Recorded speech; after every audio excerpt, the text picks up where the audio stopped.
My name is Tom Yang. I left Taiwan back in 1962. Of course, my background, I was born there when Japanese occupied Taiwan as a colonial control territory.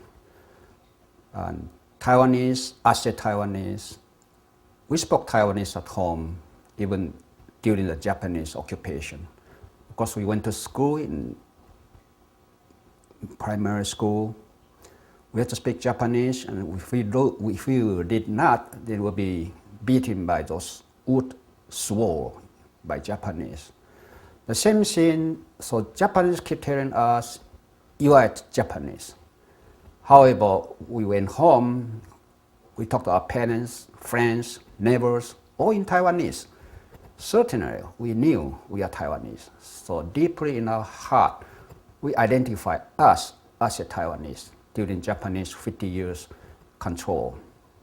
Then by 1945, Taiwanese people were so happy to welcome Chinese from China, sent in by Chiang Kai-shek. Of course, Chiang Kai-shek was ordered by General Douglas MacArthur to occupy Taiwan on behalf of Allied powers, but not give the territory of Taiwan to China. However, Chiang Kai-shek has nowhere to go when communist Mao Zedong in China took over. So he was kicked out, has nowhere to go. So he remained in Taiwan. It was a good opportunity for nationalist Chinese government in Taiwan because of the Korean War.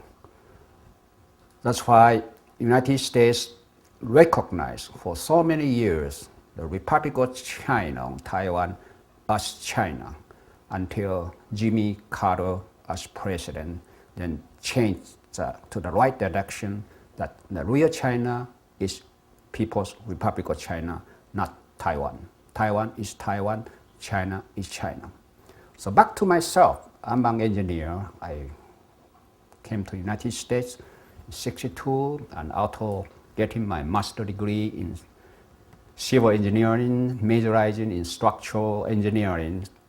So for the past 40 years, my profession is a structural engineering consultant.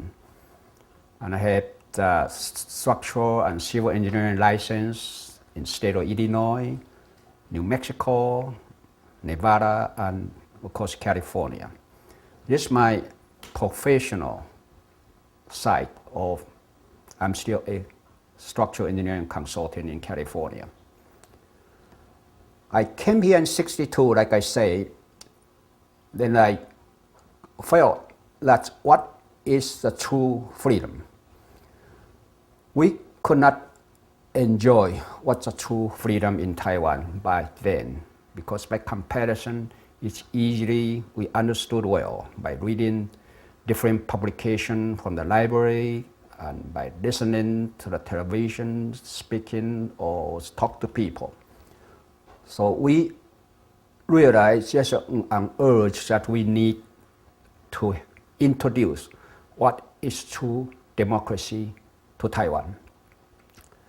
So in 1957, that's prior to my arrival, Taiwanese like myself, early age, in that time, they start in Philadelphia to form Formosans for Free Formosa, 3F.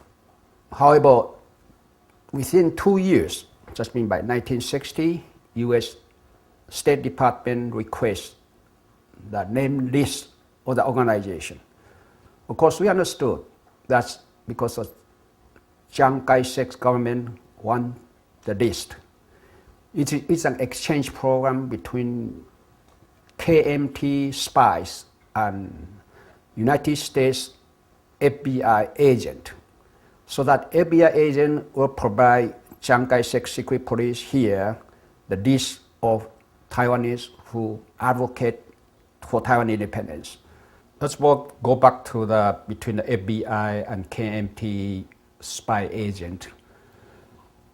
United States could get that those people who are in favor of communism, particularly those people from China, or those people from China to Taiwan to United States. That's what United States want. And as far as the KMT government, they want the least all Taiwanese who advocate Taiwan independence.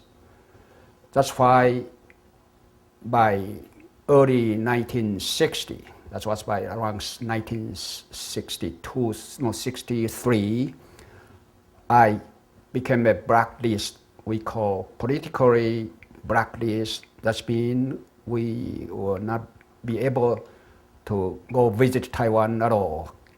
Even I took the citizenship, U.S. citizenship, back in 1974. I still couldn't get any visa as a U.S. citizen.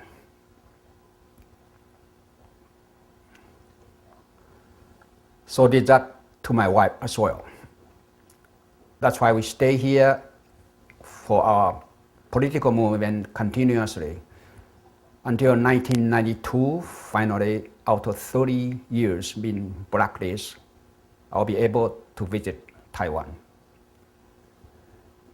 You were blacklisted because you were a part of that organization. They had the list of names.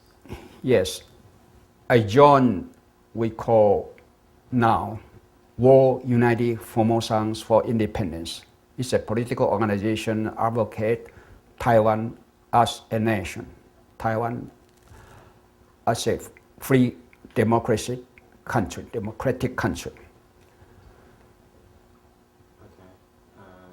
So was everyone on that list blacklisted? A blacklist back in 1990. There's a book published in Washington, D.C. called Taiwanese Watergate List. That's a blacklist. I recall the list is at least close to 400 or 500 Taiwanese across the United States. And there were so many of the public hearings held by the United Senate and U.S. Congress for that particularly political suppression from Chiang Kai-shek and, of course, nationalist government. What was their motivation to blacklist these people in these organizations? It's in Taiwan with the totalitarian control, with the Jiang Zeminko, that's Chiang Kai-shek's son, the KGB system control in Taiwan for so many years. So that tight control politically, KMT understood they should let the intellectual get out of the country. That's why in 1960, 70, so many people left Taiwan to come to the United States for advanced studies. That's Taiwanese students were part of them. Majority, they stay and participate the organization in different way. Some people participate World United Formosans for Independence, like myself. Other people participate on like Formosan Affairs for Public, Formosan Association of Public Affairs, or Taiwanese Organization of America, or North America Taiwanese Women Associations. There are different organizations for Taiwanese to choose. And their main goal is to make Taiwan an independent country. However, World United Formosans for Independence is a 100% political organization. We commit to establish a democratic country, or Taiwan. That's what we have been doing for so many years. And even by 1992, I could visit Taiwan for the past 12 years or so. I visited Taiwan about 37 times. So in this way, we could communicate better and establish a good links between Taiwan group, those who advocate for democracy and independence, and with a group in Taiwan. That's what we are doing at this point. Yes. So Could you describe some of the general efforts the organization did? How exactly did they fight for democracy from the United States? Yes, before we could go back to Taiwan, 1992, by 1972, we established we call Republic of Taiwan Constitution. So we try to convince people, particularly in Taiwan, what's the advantage, what's the true democracy, what the benefit being an independent country instead of controlled by nationalist China since 1945 for 50-some years with one-party system. That's why we those high-rank position in Taiwan for 50 years, always majority of them were Chinese from China, or Taiwanese, they joined KMT political party. Only party member could serve as high-rank positions. This is not good for a country. The true progressive way is for everybody has equal chance for their future. That's what is happening today. So we are very happy to see what's happening in Taiwan toward a true democracy. Movements. Yes, definitely. Our organization, our activity is in public across the United States, but our organization is confidential because we have to keep the list from KMT spy. Otherwise, our family, our friends, or those who join our organization will politically damage or their profession and their position to fight for true democracy. So during that time, we're talking about 60s, 70s, and even 80s, those 党外 that's been outside the KMT advocate for Taiwan true democracy, political activists. When they have a chance with the United States, we always got together with them to discuss how we plan to do together. So that's kind of synergize equal. That's the way 1 + 1 is equal to 3 or 4 or 5 by mutual effort.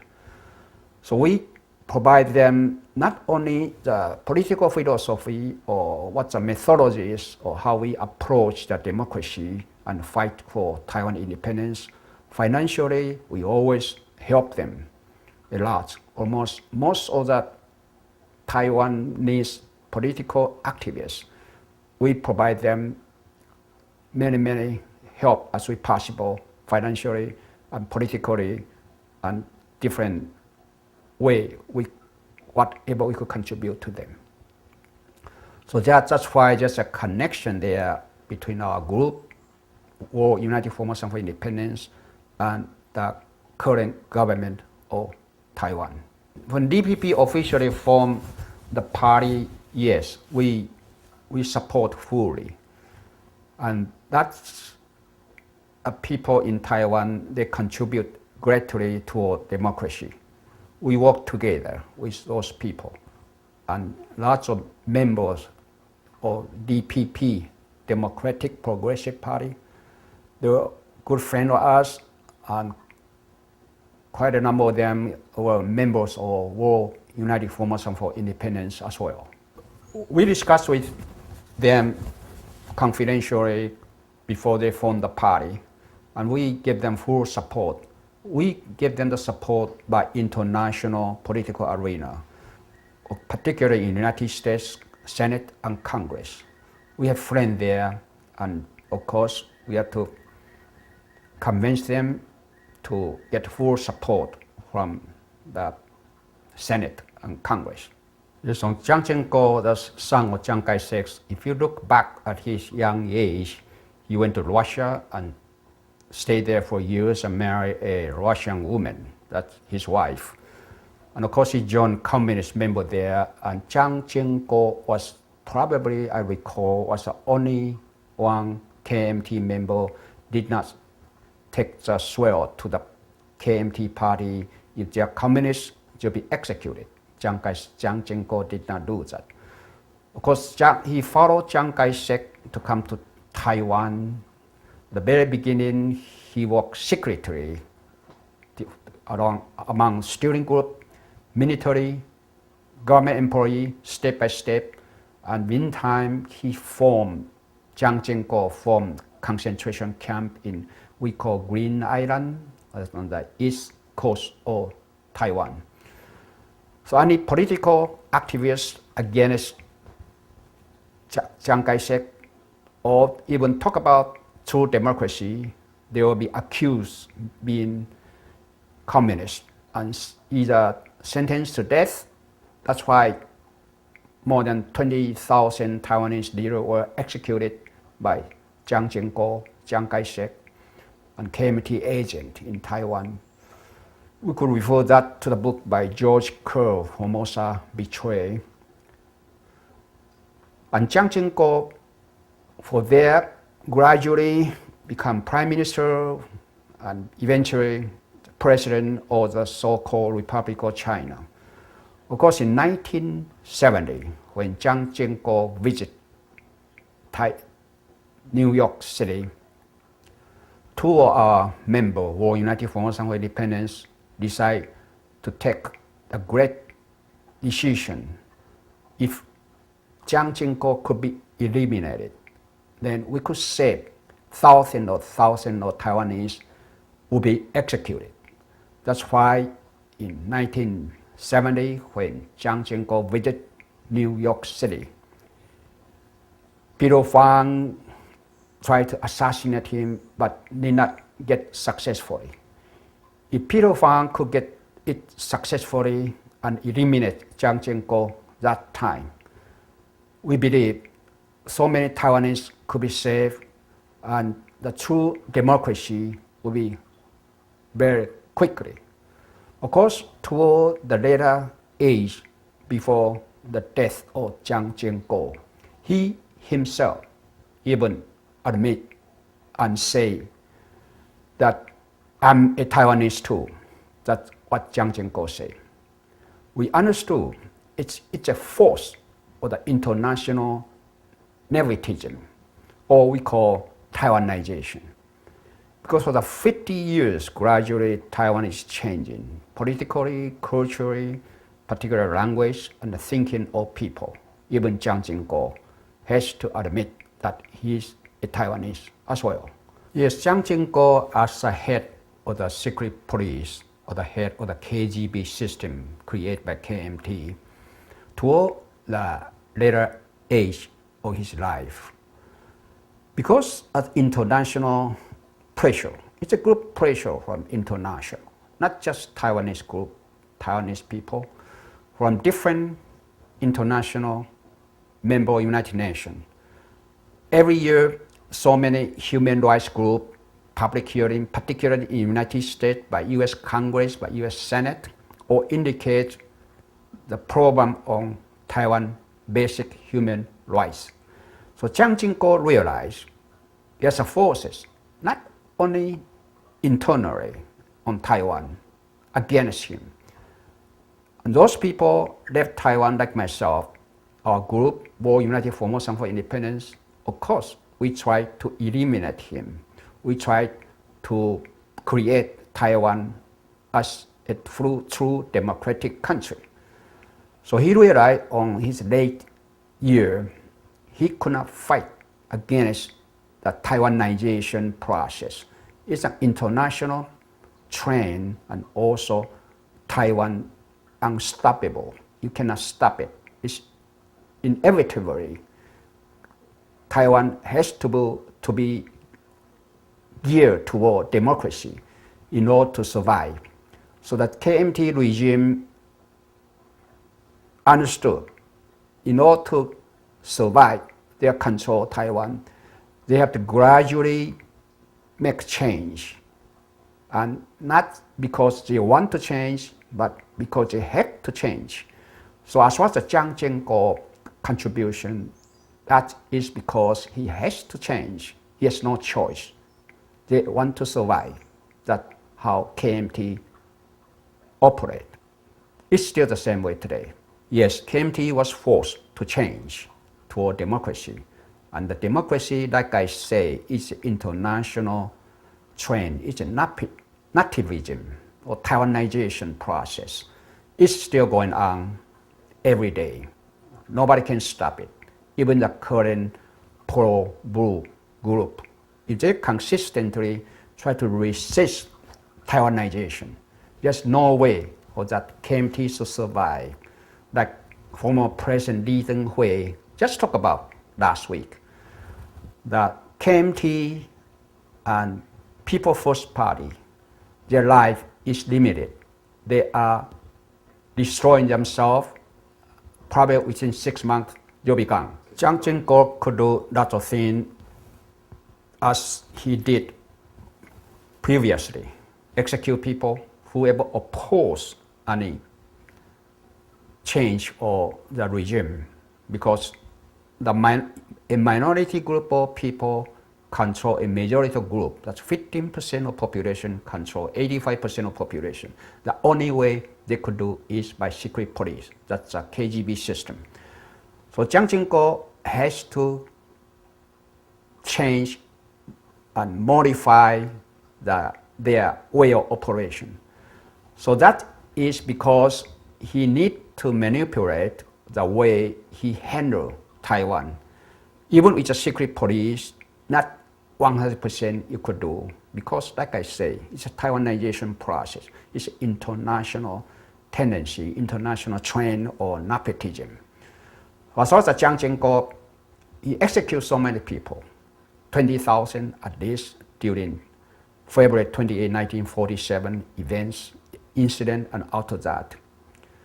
The execution I'm talking about is not only just Taiwanese. A lot of them were Chinese. Those Chinese came from China. They opposed Jiang Zeminko. Of course, they execute them as well. So people from China to Taiwan, majority of them were victims of KMT as well. I went to military service when I was that age as second lieutenant, and I talked to so many soldiers. And that time they're probably 50, 40 years old. Most of them, I say majority of them, were forced to leave their hometown, China, and shipped by, they don't know where to go until they reach Taiwan. They know, oh, that's Taiwan. So they left their home, their wives, their brother, sister, family, and in lifetime, they could not go back to China. It's a KMT, they are all KMT's victims. And by the time, this time, they retire, 70, 80. So those retirees from military, they thought they were Chinese all the time. Until for the past 10 years or so, they visit China.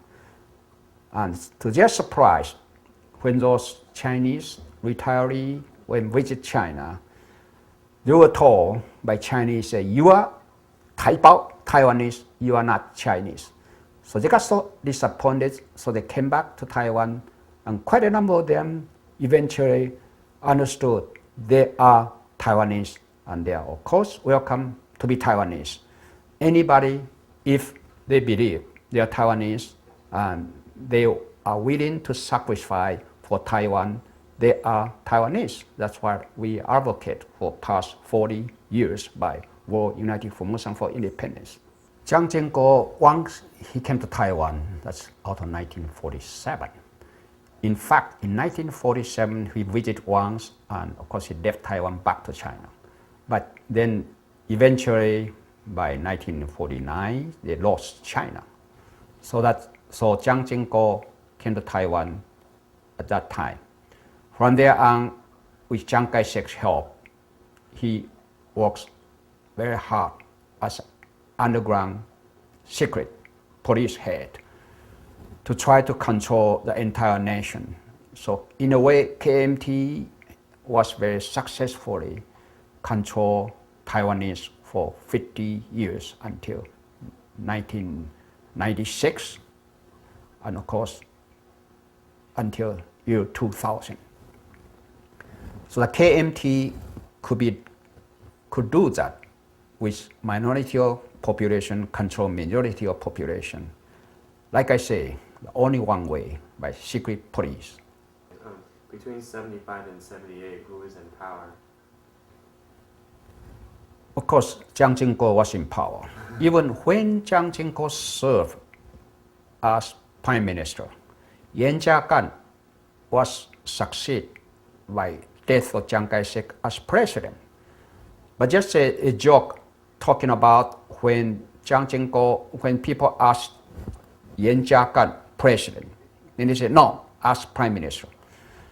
He's just a puppet head of the presidency. Of course, we have to realize how they were elected as president of the Republic of China. You look at Chiang Kai-shek, Jiang Zeminko, they were elected by us president or people of the Republic of China. How they elected? They used us National Assembly members. They were elected in China back in 1947.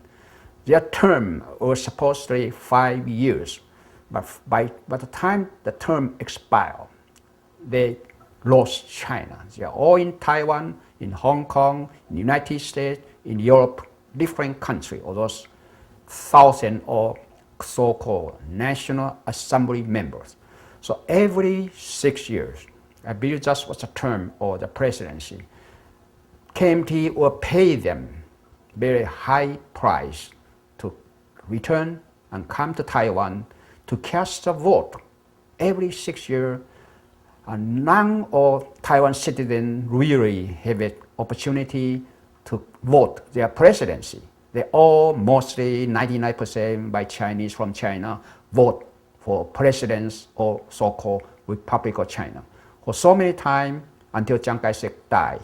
How he could serve so many times, he even abolished the so-called Republic of China constitution. He says the country is in crisis. We have to do the way, whatever they think they need to do. That's why he could continue to serve so many terms as presidency. Even upon his death, his son also the same way got elected, become president of Republic of China. It's just a representing of the minority of people in Taiwan. It's not a true democratic process to elect the president. So by 1996, people in Taiwan, first time, has a chance to really voice what their true leader is. That's how President Lee Teng-hui was elected, and of course, by the year 2000, KMT lost the presidency, and DPP President Chen got elected. Yes, on Henry Liu, you're talking about? Mm-hmm. Yes, Henry Liu was a secret agent in KMT system. Of course, he left that position and came to the United States and took the U.S. citizenship. He worked so many years as secret police. He knew so much, Henry Liu, in Daly City here in Northern California.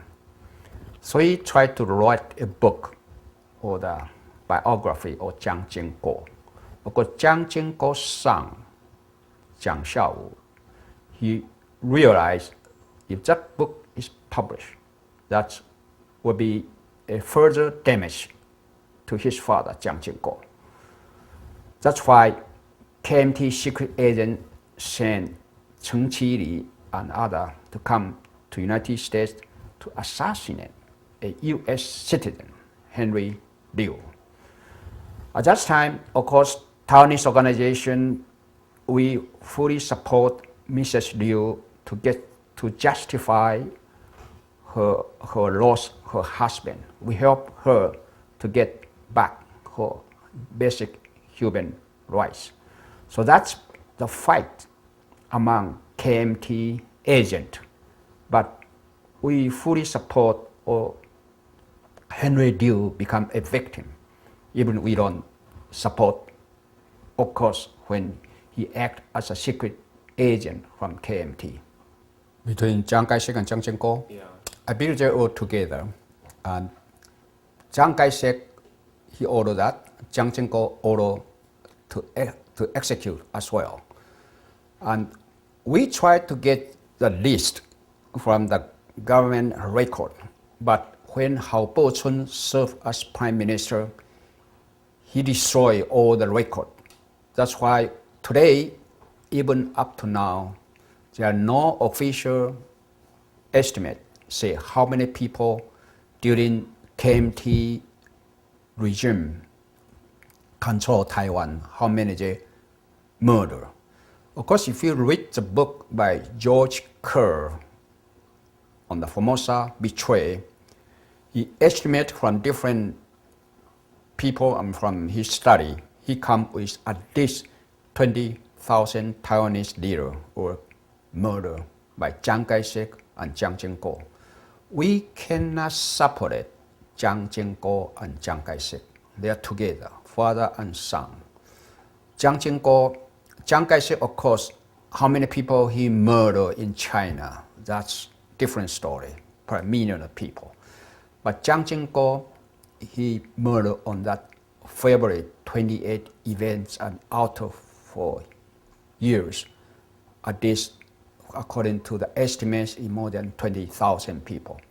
We could realize most of Taiwanese family, if you ask around, either their uncle or brother, grandfather or father, some of them, quite a number of them, are all executed by Jiang Zeminko.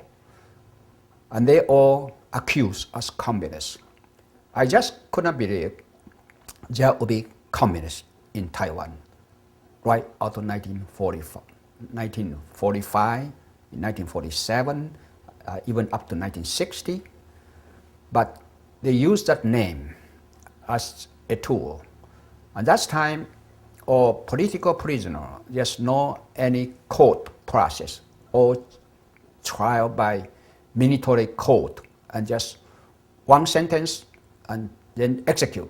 There's no anything you could do for that. That's why it's so easy for KMT to execute those Taiwanese leaders. We lost one generation. I'm talking about people now, probably 80, 90. Those generation we lost completely as leader of Taiwan. And of course, Jiang Zeminko, Chiang Kai-shek, they fully understood if they did not wipe up that generation or leadership, they cannot control Taiwan the way they want. But in 60 and 70, people like me, we get out of the country with new generation, then we realize we have to take the responsibility. If we don't do that, we cannot depend it on our next generation because of continuity of the Taiwanization. That's why we feel that's our responsibility to carry on for the past 40 years for working toward Taiwan independence. Or yes, that's 20,000 people. Of course, the book was published long time ago, 1961 or so. So that's long time ago.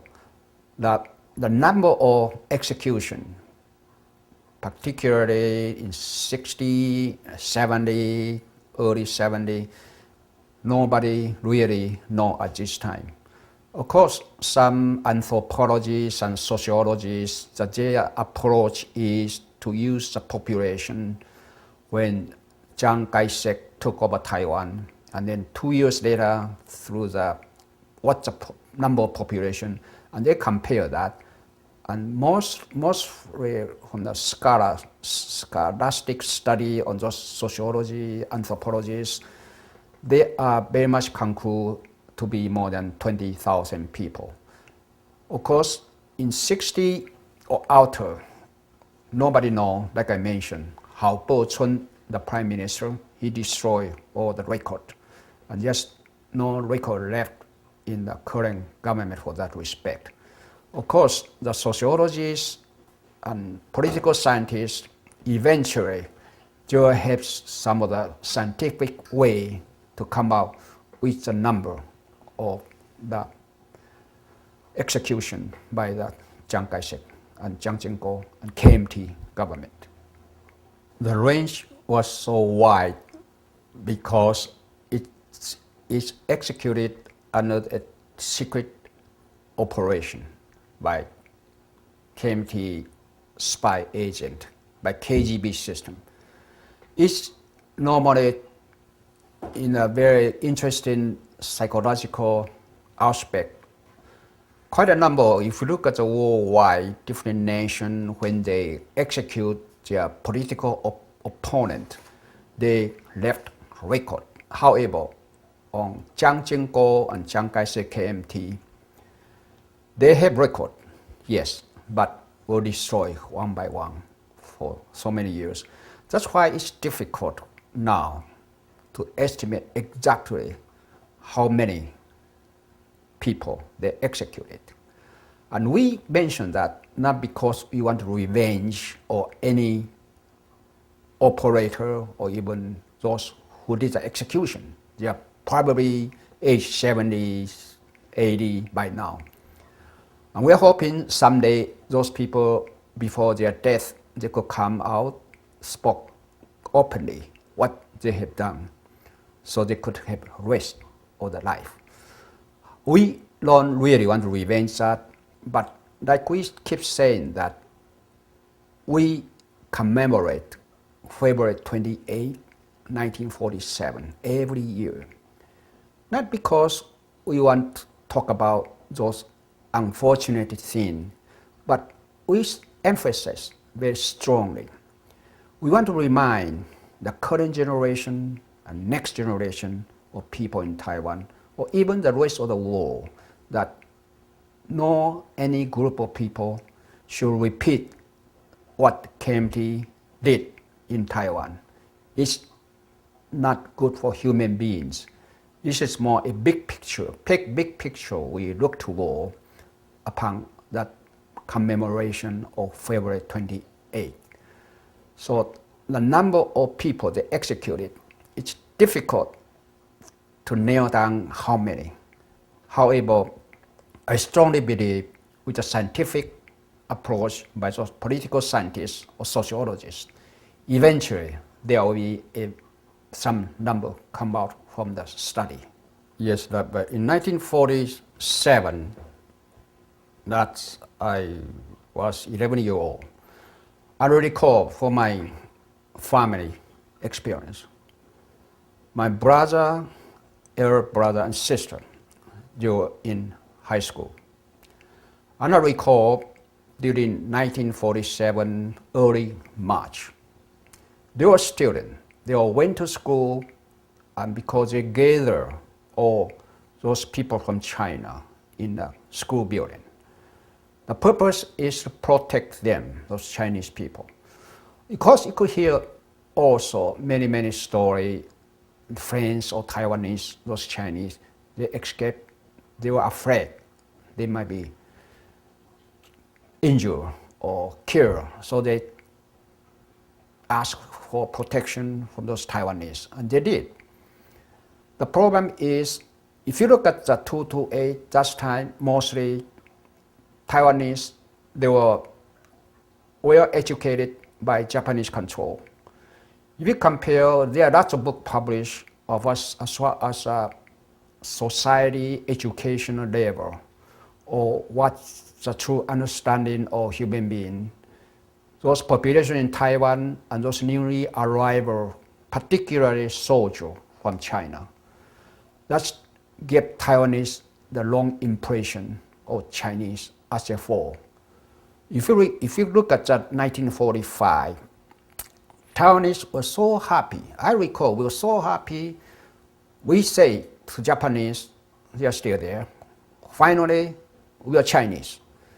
But on just one single day, 1945, when Chinese soldiers arrived in Taiwan, the ship, you look at them and the behavior, they took away people's children's bicycle, property, rape, they do anything.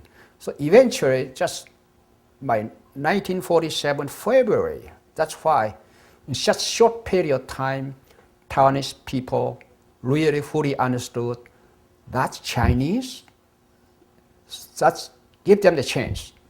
So prior to February 28, 1947, my understanding is Taiwanese really not advocate for Taiwan independence. They want to be a self-rule of Taiwan, and they were happy to be Chinese.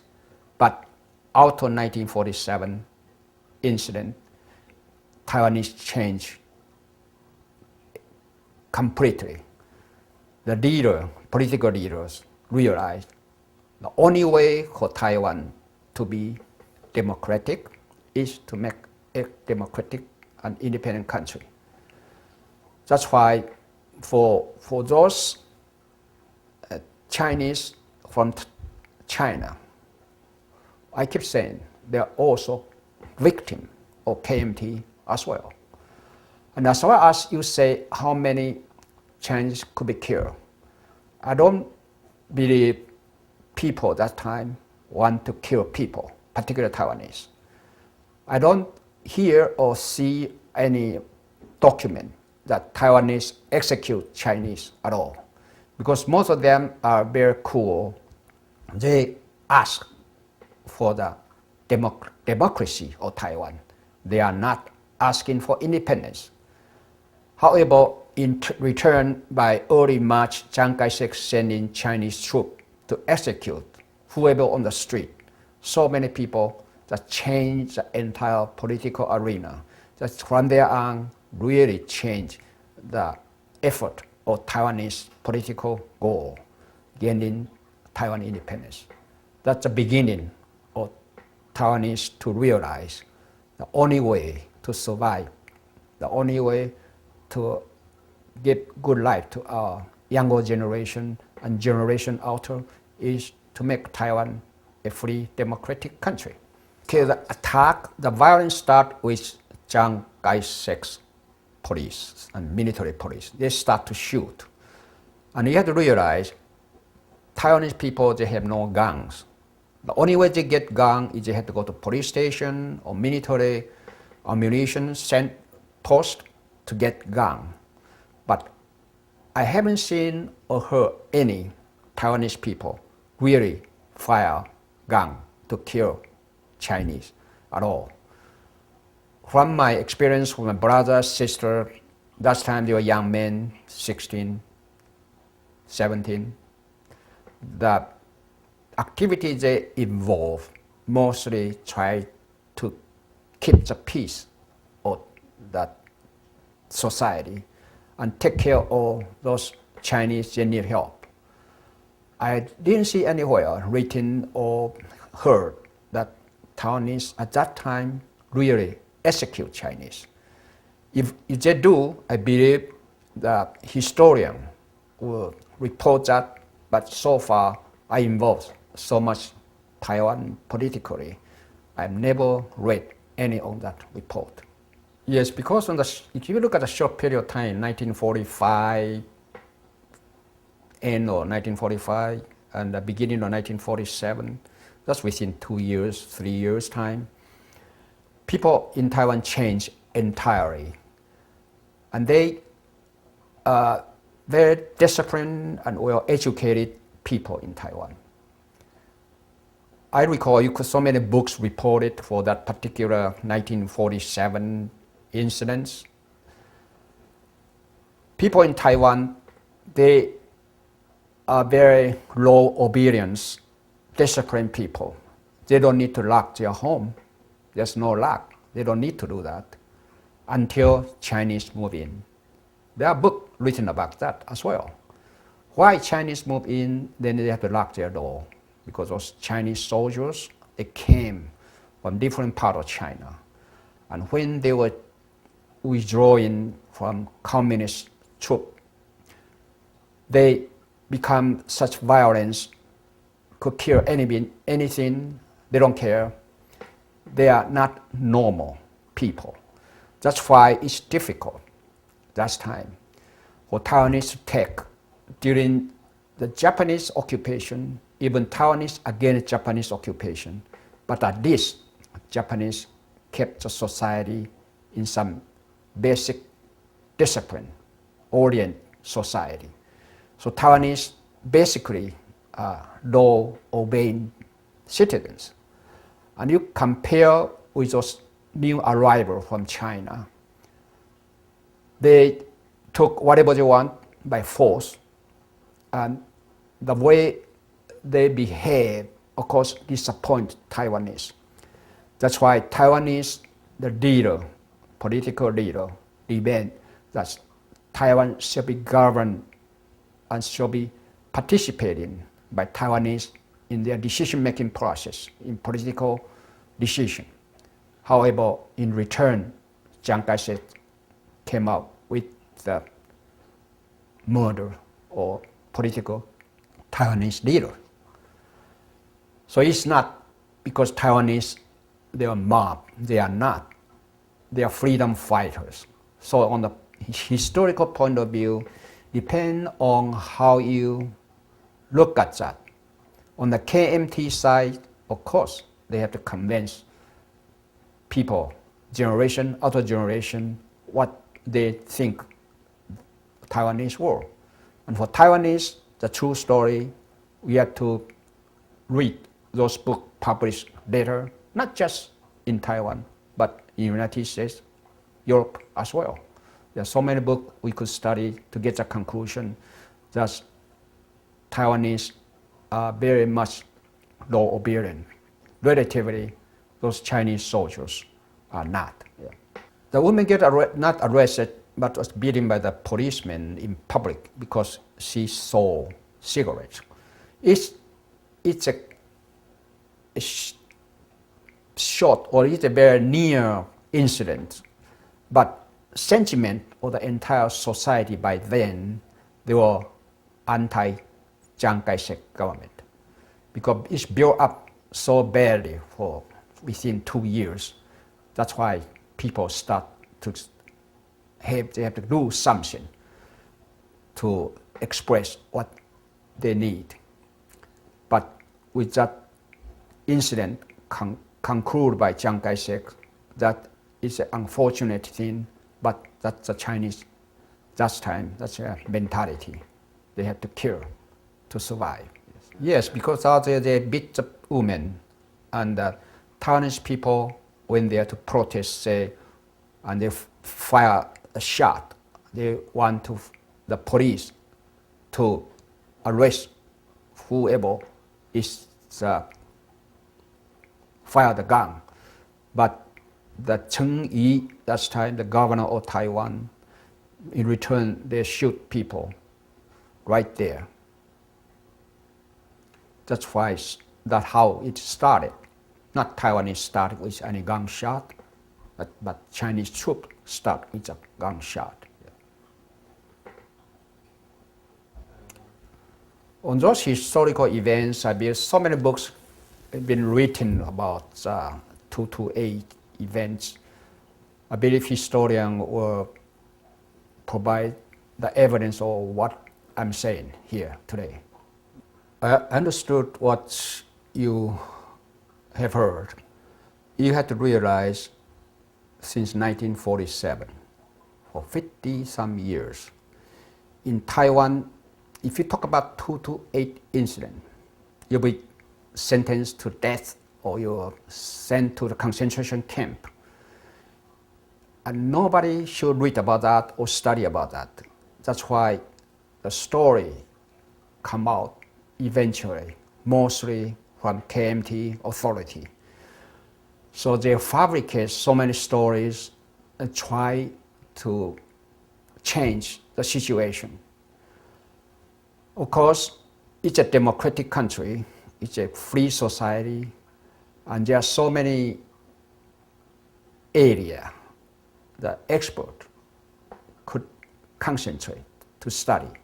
I'm sure many scholars are doing that today to try to find out what's the true situation. And you have to understand that entire education, entire society is controlled by one party. The education system, they publish the book, the KMT want to publish a textbook for so many years by the KMT Party. That's why they try to brainwash so many generations. So it's difficult now. You hear, there, here, different story. But that's okay because it's a free country, a free, open society. We could discuss all different direction, but we need some evidence to prove in a scientific way. That's why we are hoping that more reports come out. Of course, the urgent at this point of the government is to get a stable, a free, democratic country. So it's not the primary or priority effort for the government now. But political scientists, sociologists could contribute in this area. Professor Chen Wen-cheng. Yes, Professor Chen, he is not a member of World United Formosans for Independence. So he went visit Taiwan on his professor's presentation. He was arrested. Why he was arrested? Because during Kaohsiung incidents, that's in 1980, December, he publicly made some speech in the campus, talk about what the true democracy should be. A military policeman cannot arrest Taiwanese leader just because they believe they are doing against the law. They are not. It's a peaceful demonstration for the International Human Rights Day. That's why Professor Chen stepped out and spoke. He didn't realize his activity were reported by the secret police from KMT in the campus. Of course, they try to really get him to admit that he's a member of World United Formosans for Independence. But from his understanding for his characteristic, he was not a member. How could he admit he's a member? That's why it's so difficult until his death, he should deny he's not. He just spoke out from his own belief. However, KMT agent, that time they could execute anybody, to kill anybody, easily they could do. That's why they murdered Professor Chen and dumped his body on Taiwan National University campus. Of course, that raised international concern, particularly from the campus of Professor Chen came from in Pittsburgh. That's why the school, with the president, sent a team of experts to make that examination of Professor Chen's body. I believe you could read the report. The report come out with some picture, they beat him, the injury. Their conclusion is his death is not suicidal.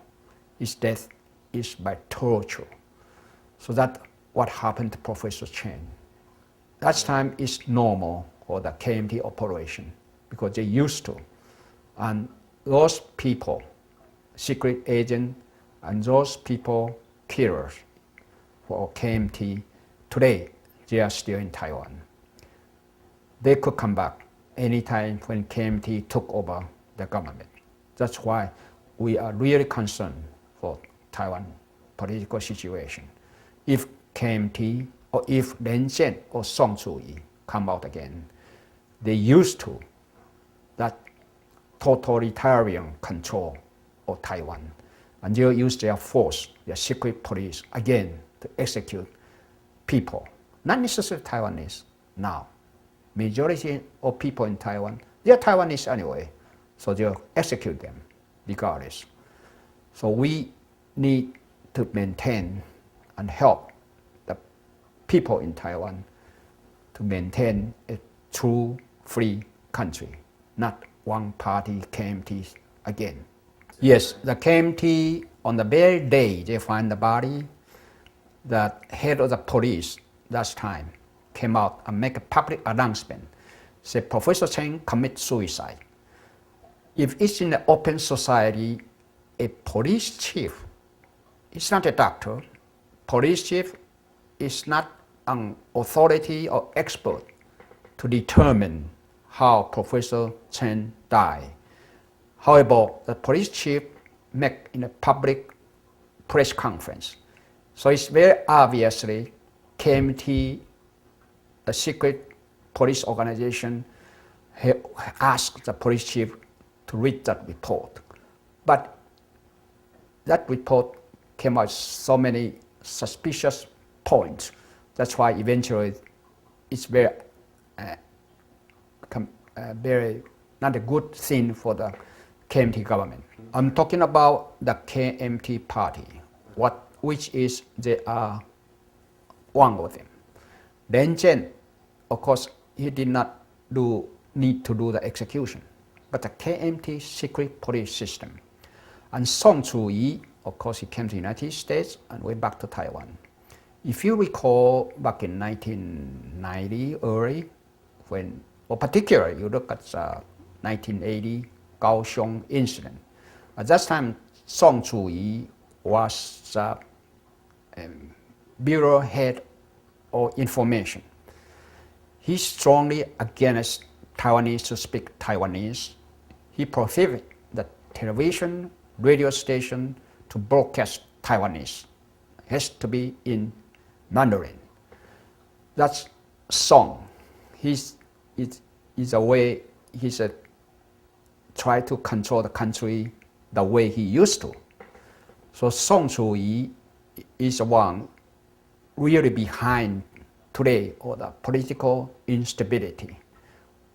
He's not only came from First People's Party, they are all KMT. If you look at today's in Taiwan, there are so many parties spin-off from KMT. They are all KMT. They are all the same party. It's just different faces in the political arena. They try to gain their political muscle back to their control. That's why even in 2000, Ren Chen and Song Chu-yi, they were political enemy.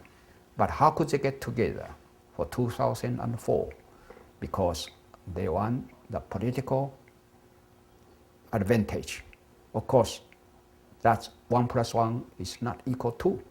They miscalculate that because Taiwanization, I like to say, is not television. It's an international trend. You cannot change that. That's partially true. Out of the martial law left, what that means in the tool they use for KMT, instead of military court, you cannot trial people in a military court. But if you look at even today, the judicial system, even it's governed by DPP, but the judges in the high rank position, they are all KMT. The way they handle, they used to, they still could do the same way.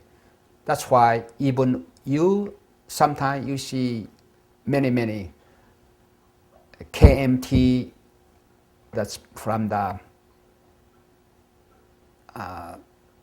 different arrest because of what they have done or bribery charge or their illegal access to different operation.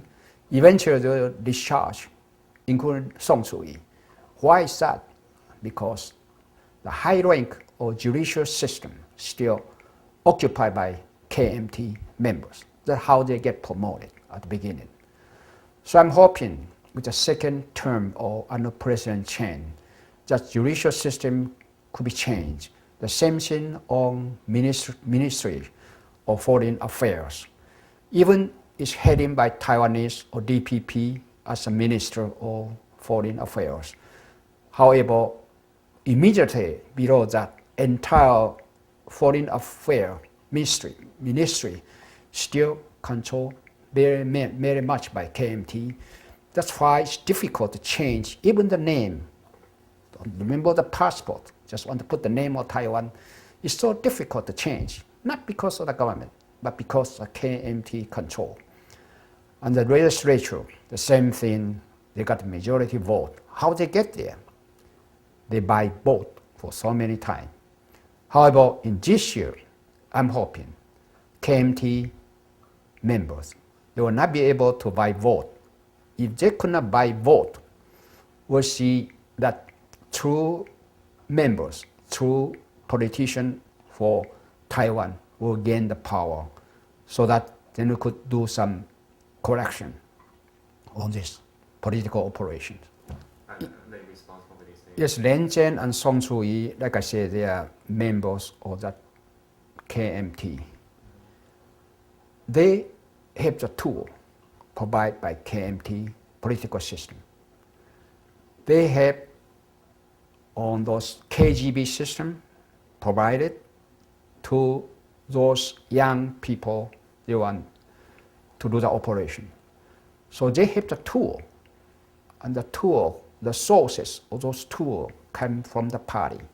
Why people still join KMT? If you look at the young men, why they join KMT? Because the past 50-some years, KMT converted so many government property to party property. That's why they're the richest party in the entire world, political party. People join KMT, number one, because they could get their position they want by buying vote because they have money. And number two, for so many years they got used to, they didn't realize it's a democratic country now. Gradually, Taiwanization, the KMT operation used to be, cannot be done anymore.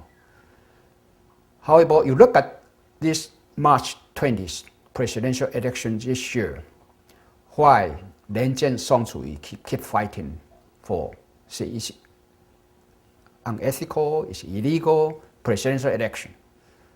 You could look at that in the year 2000, when Ren Chen lost presidency.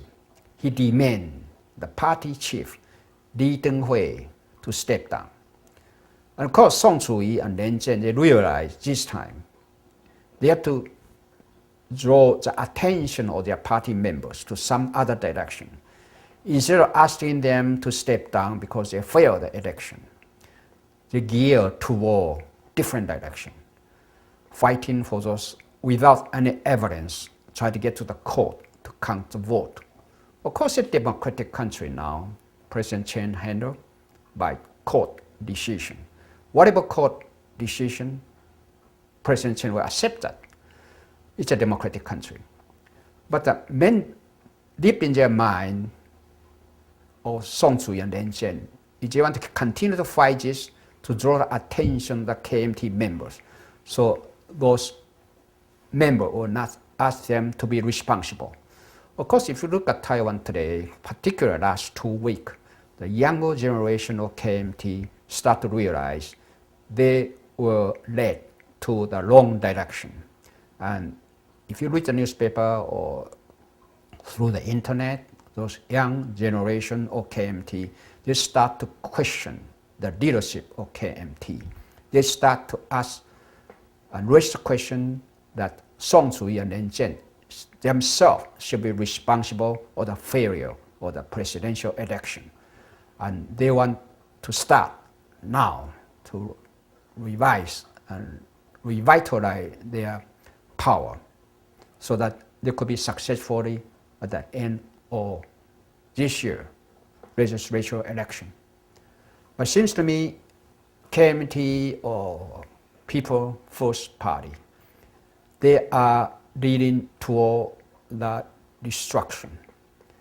That's why I say, I believe former President Li Denghui say, those KMT and First People Party will be diminished, will be just walk toward themselves, toward destruction within 6 months. That's, we will see how true is that. But I got the feeling, because of Taiwanization, those people who are against Taiwanization, they are against the tide or the international flow. There's no way you could against Taiwanization. And those KMT, they try, say, if they could adjust the position and try to delay Taiwanization, it's very difficult.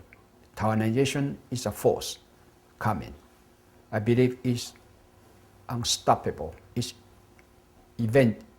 inevitably will be the force geared to the future of Taiwan to become a true democratic country. Ren Zhen or Song Sui-yi, I say is, it's the party's responsibility. They personally, they do the decision-making process. Of course, I don't know the political secret police system they operate. Because a political party, there are different people responsible for different decisions and affairs. And they are representing the party. So they are responsible for what the party has done. I believe that's the same thing like President Bush here. He's responsible for what United States has done, not necessarily personal. So we cannot pin down, say, what Ren Zhen or Song Sui-yi, what they have done behind the public. But their party, political party, KMT, they have done for the past 50-some years the damage or the one-party system control totally in Taiwan. The KMT, the party, they are responsible. We elect president because we have to know what party, political platform they want to do. Because we could replace presidency anytime if it's a true democratic country. The same thing in the United States, a president got assassinated, easily, next day, some other people take over. True, today in Taiwan, still the same thing, it's a democratic country. Therefore, the presidential candidate, the representative of the party, they have to be responsible of the party. So today, what Ren Zhen or Song Sui-yi are responsible is that what KMT has done. We cannot separate a party presidential candidate from the political party, because otherwise, why people vote any individual as president? Because people believe the leader and believe the leader will lead the party toward the benefit of the people. And the party for so many years, KMT, their performance and the way they operate, if they cannot change, and I don't see they could change, then that's why with people's power, they could not get elected. It's a democratic society. It's a reality. Nobody can change that. Even if Ren Zhen and Song Sui-yi try to change the people's decision, it's a people's power. You cannot fight against people's power. That's why I say Ren Zhen, Song Sui-yi, they are total failure. I don't see their future.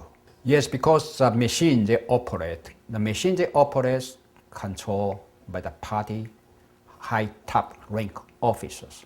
If you look at current 2004 presidential election, Ren Zhen, Song Sui-yi and KMT 5 vice chairmen. Nobody publicly state that they are responsible. They try to blame that failure of their political party operation to the current government system, so that you draw the attention of the young generation of KMT members away from their own failure. I believe there are good members in the KMT Party, yes. However, with the machine they operate for so many years, it's difficult for the true leader to come out to become their leader. Well, it's a different people's opinion, because it's not a reality, because it's not what's happened. It's a prediction. So any prediction anybody could do, right? Because it's not a real situation. That reality is Ren Chen Song-Sui was the candidate for the party, for both parties, in fact. But Ma Ying-jeou, that's a different story. That's probably, we're talking about 2008. If he could survive, Ma Ying-jeou. There's political struggle going on now. Of course, Ma Ying-jeou and Taiwanese KMT. So KMT eventually, with the current KMT party, will be split into Taiwanese KMT and Chinese KMT. Because if you look at the Chinese Republic of China, their nationalist Chinese party, just look at Chinese, then it's a reality. It's a Taiwanization. You cannot survive in Taiwan to call Chinese Nationalist Party. If you notice, they don't want to call Chinese Nationalist Party publicly. They try to avoid that. All they say is KMT, 国民党. They don't say 中国国民党, Chinese Nationalist Party. The same thing on New Party, of course, is dying. They call New Party, but their official name is Chinese New Party. Chinese. They're Chinese. That's why they become unlogically survive in Taiwan to still call themselves Chinese Nationalist Party. But in the meantime, they don't want to change to Taiwanese Nationalist Party because they don't want Taiwan people to use Taiwan for so many years.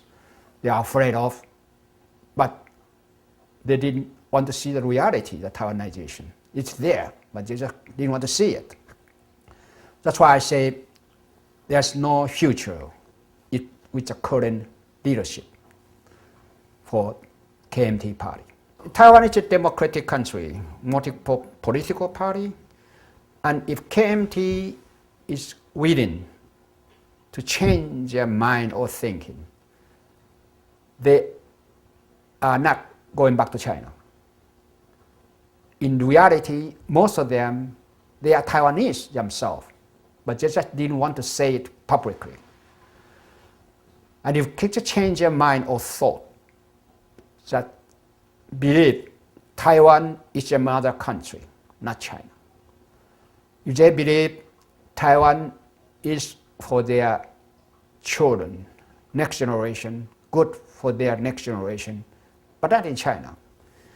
If they believe that communism is not good for people in Taiwan, so that you will not link Taiwan politically with People's Republic of China. If they are willing to change that, it's a political party we have to respect in a free democratic country. So together, we work together. We could take turn to govern the country. But KMT has to change. If their basic fundamental belief that Taiwan is part of China, then they got no future. They dead themselves to a destruction. They were dying. you could tell. Just like New Party didn't get any legislator last time because they publicly advocate they want to be part of People's Republic of China. If you notice, this time, presidential election 2004, including KMT and First People's Party, they dare not to declare that they want to be part of China. It's very obvious. For political reason, for their vote, gain more vote. But again, it's Taiwanization. It's not nativism. It's a force there. They cannot against that. It's a tendency. And that's the future of Taiwan to be. And if we could work together, regardless of different name or political party, but have to believe deeply in their mind that Taiwan is their country. So we could synergize the effort of people instead of fight against each other and try to take Taiwan to China.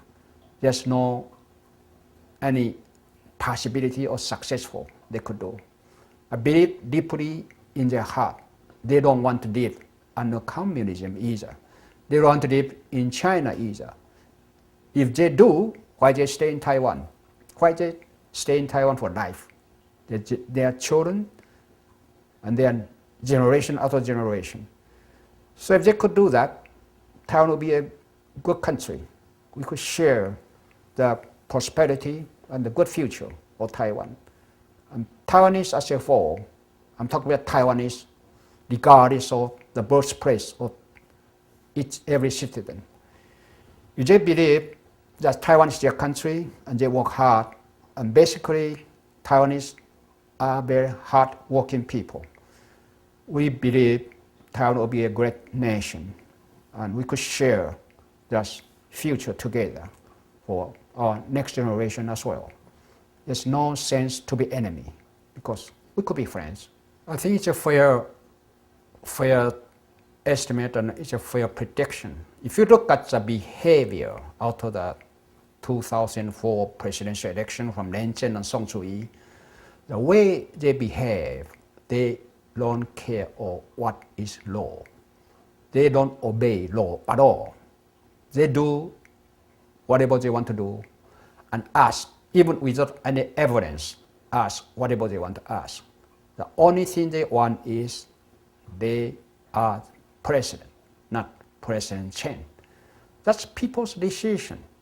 They forgot about that because they used to, by their party control, they could do whatever they want. But today's Taiwan society, it cannot be done anymore. That's why for as far as the DPP or the blue, the green team, they predict once Len Chen or Song Sui gain in power, they'll back to the KMT operating system. It's very obviously, you could prove that, right? Within last month or so, the way they operate, exactly what they used to do. They're mentally, they cannot change.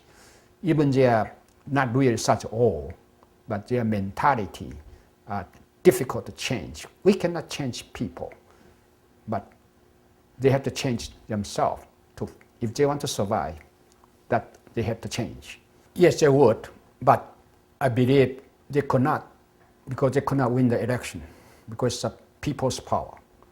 Today, it's all determined by people. So the people make the decision that President Chen should be the one as their leader, because if you compare with year 2000, President Chen now, he won more than 50% vote. That's a great progress of people to indicate that he's the one, not Len Chen or Song Sui. For the past 10 years, you don't see that killing going on because under President Lee Teng-hui since 1996, and then President Chen for the last 4 years, even KMT want to do it, they could not do it because the entire society has become so much open society. It's not a closed society anymore. So they could not handle that within the current government democratic system. But once they gain the power, you change the democratic system back to a dictatorship government. If you look at the political arena in the worldwide, it's often democratic country suddenly change to become a dictatorship country. There's a possibility there. That's what Ren Jian and Song Sui tried to do. Once they get the total control, they could control another generation. But like I say, it's people's power. They could not fight against the people's power. Not because they don't want to do or they want to do. They have no power to do that anymore. We are not talking about like 1947 incident, no. But we are talking about what is fairness of the society. Is the judicial system fair to all citizens? It was not, because KMT still controls that. Even today, I would not say it's 100% really total control by the government, the ruling party. The ruling party, out of 4 years, still struggling, try to work with so much influences from KMT members, particularly on different high-rank positions. But I noticed this administration for the next 4 years, your change, because President Chen, he does not need to worry about re-election.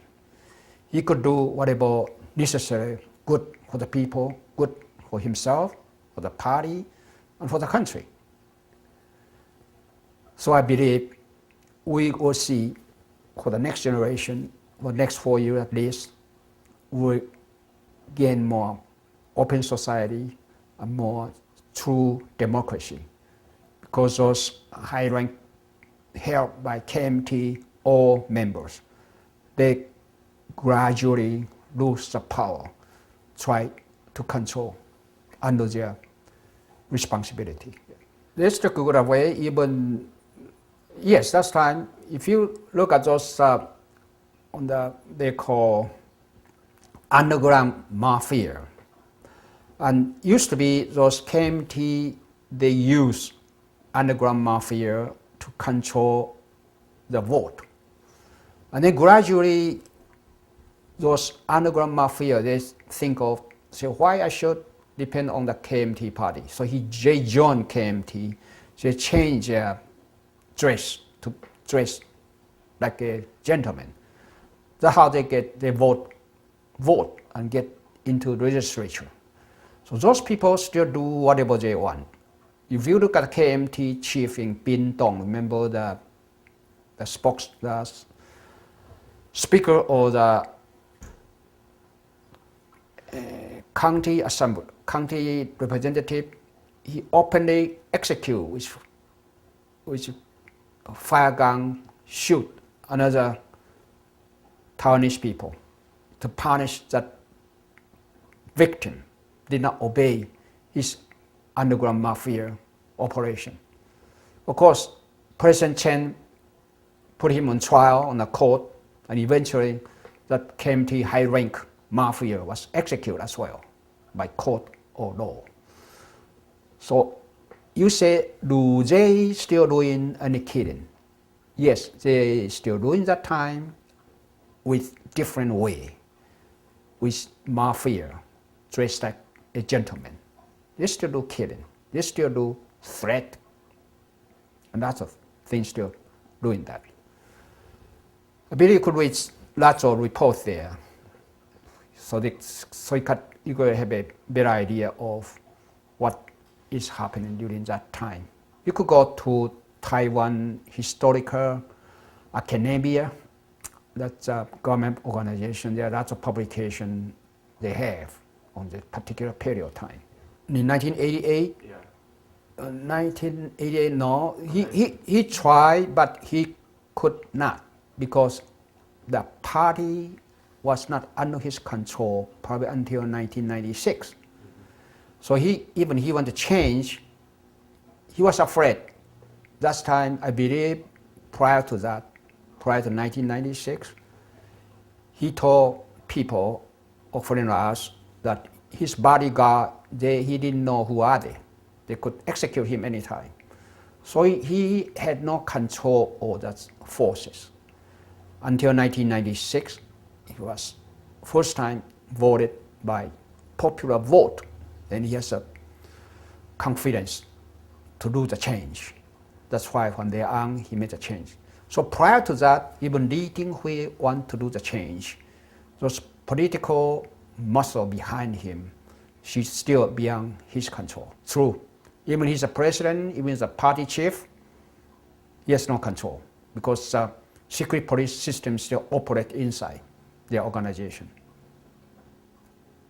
And those secret police or those agents, they are the tool of KMT to operate the way they want.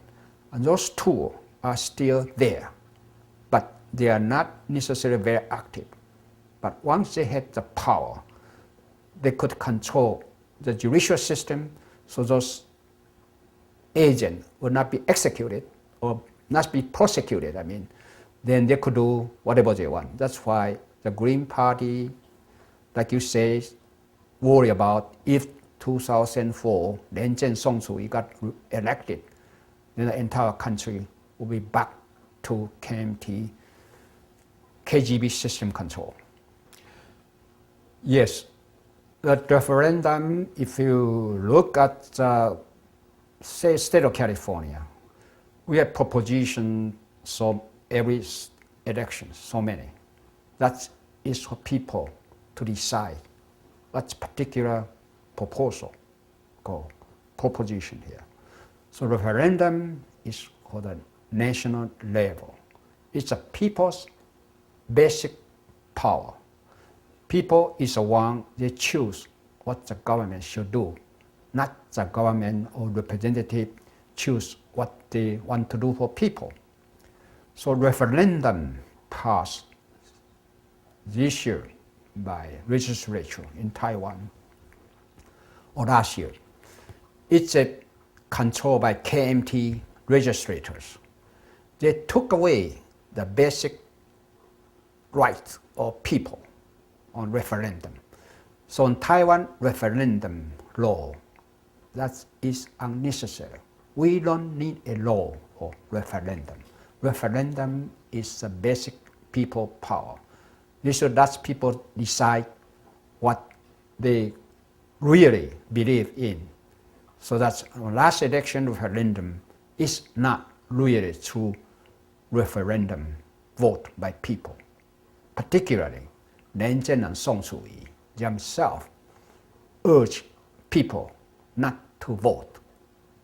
That is anti-democracy. Yes, that is other way around. Actually, the referendum law this election used was passed by the legislature in Taiwan. And legislators today, majority are KMT. They control the decision. And that's the law they came out, the referendum law.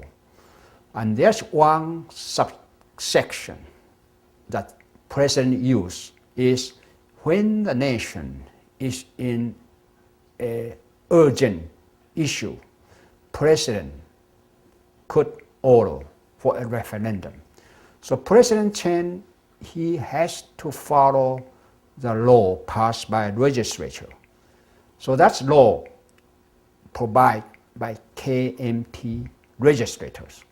That's what I say, that law is against basic rights of people. Okay, so President Chen had no choice. He has to follow the current Taiwan law that's just passed by legislature, Yan.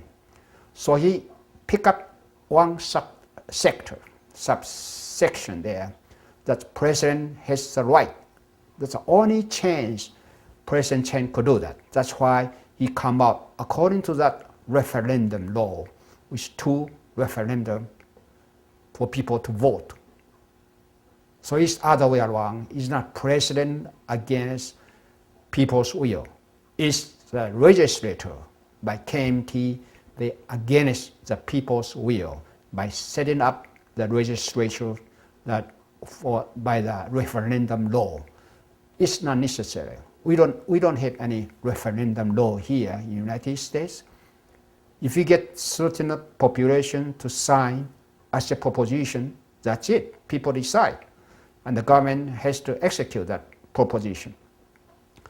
So it's other way around President Chen being accused. It's KMT try to take away Taiwanese basic right or referendum. They misunderstood, misinterpret what the true referendum is. Are you against the law that at least 50% of the people have to pick up the ballots in order for the referendum? It's an undemocratic process, again, also adopted by KMT legislature. In the legislature, they passed that. Say, those vote has to be 50% on eligible vote, not the actual cast vote. If you look at the actual cast vote, majority, I'll say, I forgot the number, but this majority, very high majority, probably 90% to 10%, are vote yes for that 2 referendum. But because the requirement that vote has to be more than 50% of the eligible vote. If you look at the proposition here in California, simply, Proposition 13, it's a resolution, people vote. But in the United States, most of the time, the percentage people vote is probably 40, 50%. Then suppose say 60%. Then if the vote is 30%, is 50% out of those 60%, that's carry. That's been what? That's been only 30% of the eligible vote. It's not 50%. So it's anti-democracy law, carry, proposed and passed by KMT legislatures. Yeah, referendum, that's back to 100 years. That's for people to decide. No, I mean, like, what this particular referendum was about. It was about do we want peace and yes, on referendum, there's none in Taiwan. I believe we had one before for the anti-nuclear power plant. The people on that particular city vote through referendum with high percentage of vote against to build the nuclear power plant. But KMT government that time say we could ignore the decision by the particular location of the city. They went ahead and built the nuclear power plant anyway. So the referendum was done in Taiwan, but the KMT still used their muscle to wipe out the decision of people. And today, KMT legislature, deeply in their mind, still want to do the same thing. That's why they passed a referendum law. We don't need a law for referendum. It's the people's power. It's not by government or by representatives. Okay, so the referendum started by Taiwanese people long time ago. People say we want, like us, war united Formosans independence. We urge people in Taiwan to go through referendum for self-determination. That means for people in Taiwan to decide, number one, they want to be governed by KMT, or number two, they want to be governed by People's Republic of China, or they want to be governed by themselves, declare independence. So that's a referendum we proposed for years, but never get accepted in Taiwan. However, those democracy fighters in Taiwan, they're consistently doing that. And like one of our members, Chua Dong-ying, he's a legislator now. Once he came back to to Taiwan. He's a political science professor. Then he started in Taiwan back in 1991 for the referendum for self-determination. But he got so much of the resistance from KMT authority, he could not get there. That's why this time the registrators from the people from the DPP, Democratic Progressive Party, they proposed for a referendum we had to do. And then KMT against that. Then eventually they realized it's a Taiwanization approach. They cannot stop it. So they say, okay, you do a law for referendum. So KMT legislature changed all the content to pass as the current referendum act. So that's a short history of that referendum activity in Taiwan. I believe in the future that referendum law should be abolished. We don't need that law. And I believe the new government, with the next 4 years, under President Chen, he'll guide and work out toward the elimination of that referendum law. So people will gain their basic decision-making power back. Yes, what the Democratic Progressive Party has to do is to gain the majority seat combined with Taiwan Solidarity Party, that's Taiwanese party.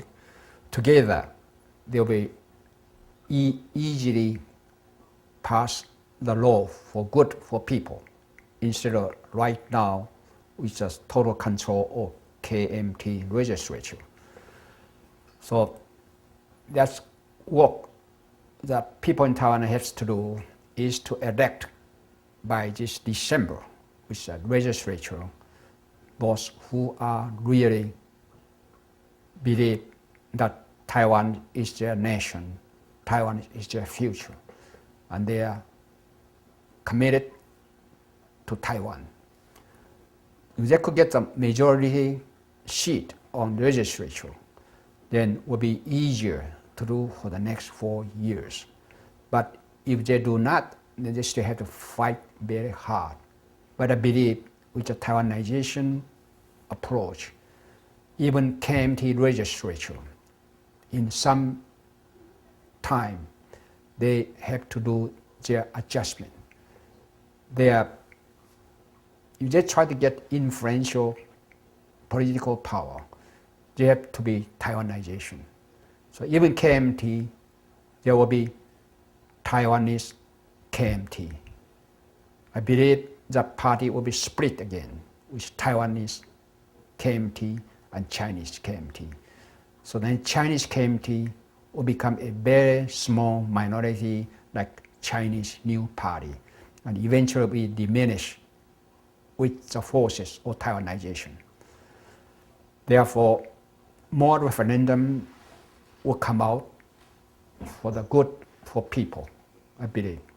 I don't see that it's the trend to become just one-party system. If that's the design, then we, as members of World United Formosans Independence, we are international organization, will be the first one to notice that. But I don't believe one-party system is good for any nation.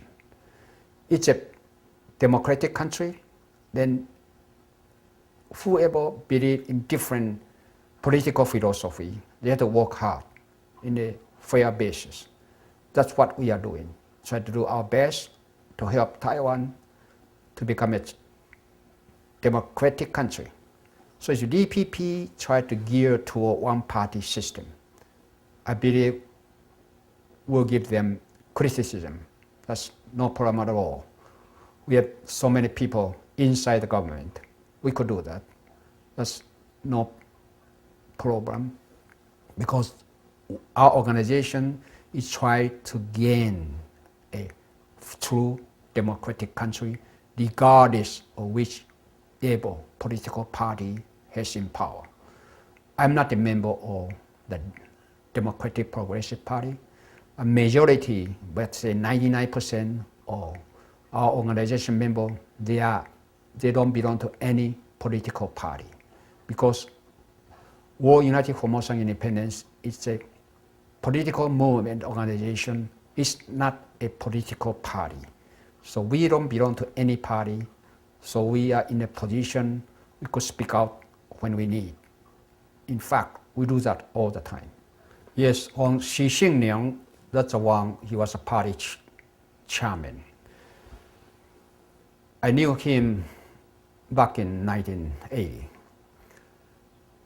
He used to be a KMT member, Xi Jinping, from a Hakka group. When he was KMT member, he was under Jiang Zeminko. And of course, the fund, that's under the fund's direction. Then he left Taiwan in 1980 by Wang Sheng. Wang Sheng just head of the secret police from KMT. And later on, documents show Wang Sheng even paid him and with expenses and sent entire his family come to the United States. Xi Jinping came here to the United States.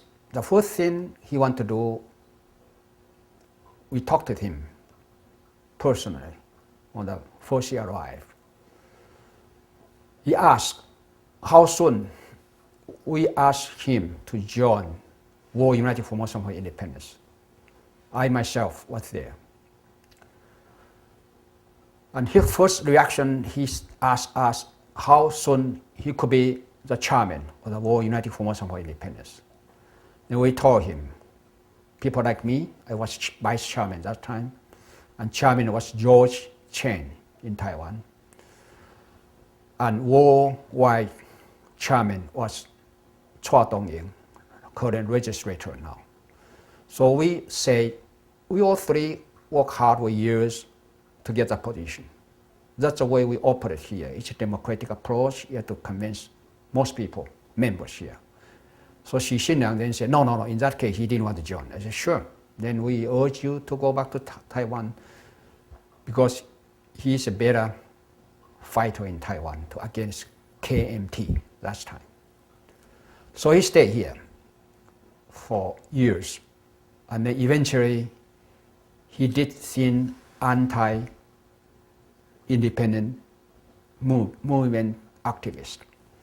So eventually went to Taiwan, become the chief of Democratic Progressive Party. Then gradually he lost power because his personal goal is to try to become president of Republic of China, which DPP support. But DPP member did not support him to run for president in 2000. No, in 2000, right. Mm-hmm. Instead, the member in DPP chose Shui-bian. And Xi Jinping got so upset, he left the DPP party. From there on, he went to different. Currently, he is very friendly with KMT, that originally his party anyway. That's why you could see in public in Taiwan why a former chairman or DPP would speak against DPP. It's very natural because of failure of his personal goal. Xi Jinping is a politician. I don't see he has any future in Taiwan. I believe he has nowhere to go except go to KMT. That's where he is now. But KMT not really trust him either. He sent his two sons in China, People's Republic of China, stay there. Also, he sent his brother, used to be a registrator, to China, also there to do business with China. He himself visits China too. Of course, Xi Jinping is a politician, but with his personal ambition, regardless or support or need the support of people's power. His mentality is very much just like KMT members he used to be. That's why he went back to the original point in the position for KMT. That's why you could hear what he said. But I don't really need to pay that particular person attention anymore. He has nowhere to go.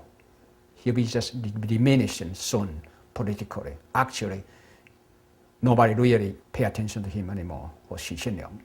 Well, he himself is a very politician. He knows how to manipulate the power. So he went back to Taiwan. He get the support for Pan Green, and he used his personal power of influence to gain that position. But just serve one term, that's it. Yeah. As far as how, I have no idea how he gained that, because we know him well. And we are not member of DPP, so we don't know exactly how they vote. Yes. Well, because Chen is a better candidate. At the 2000 result, you could tell. Xi Jinping ran for president too, but he get very, very few votes. Which party did he run under? Non-political party at that time. So it's Deng Chen, Song Suu-yi, President Chen, and Song Suu-yi, and Xi Jinping. Oh, there's 4 people. Yeah, so Xi Jinping, of course, total failure. Because Xi Jinping, I still recall, he urged people in Taiwan to do business in China. He said China first, that's what he said. And that's his political platform. Of course, majority of people in Taiwan, they don't support that concept, say China first. He urged people, particularly businessmen, to do business in China as first priority. That's his political platform. Of course, he couldn't solve that concept. Nobody wants that concept. That's why he failed. It's a democratic approach. People vote, so by the people decision. The other person, I'm not sure. The only one I could think of is Shui-bian. I believe that's the one. Shui-bian is a political prisoner for years in Green Island. So after he came out, he ran for legislature, and he became legislator for years. And then gradually, of course, he wanted to be president as well. And just like Xi Jinping, he couldn't get the DPP party support, so he quit the party. Then he approached the Chinese New Party. He was friendly to Chinese New Party. So of course, people in Taiwan, particularly Taiwanese, become aware of he is not for Taiwanese. He tried to be friendly to Chinese New Party. Chinese New Party are for China. Of course, he couldn't get any support anywhere, so he lost power entirely. Then last year, he came to the United States. He said he wants to do the advanced study, Zeminko. I don't know where is he. Then he went back right after election, actually this month. And then President Chen met him, talked to him, just friendly. That's all. And Zeminko just has no any comment anymore on Taiwan political situation. So I believe he came back to the United States again. So he's not there. He's not in picture anymore. So those two chairmen or DPP is very unfortunately for the party. But those two are not respectively, not well respected by Taiwanese people. Their personal political platform is not the party, it's their personal. Xi Jinping gets a political platform after he left DPP.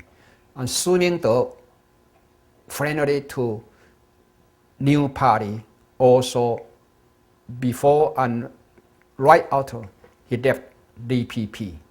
So they're all their individual, personal view or concept or ability or political analysis.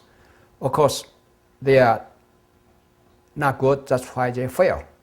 Their personality and their political philosophy is not supported by the majority of people. It's a reality or a politician.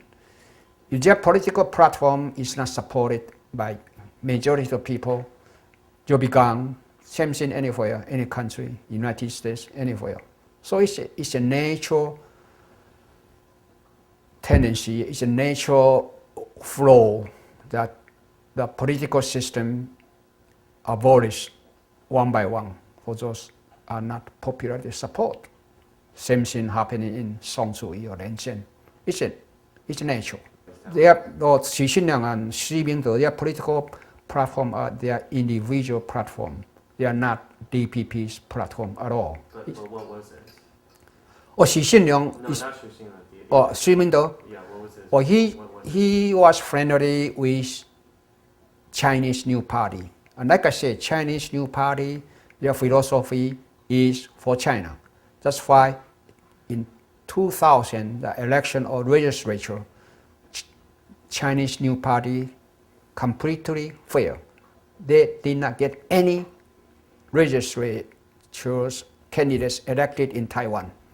I believe they get one only in nearby Mazu, that's offshore of China, Chinese area. Yeah.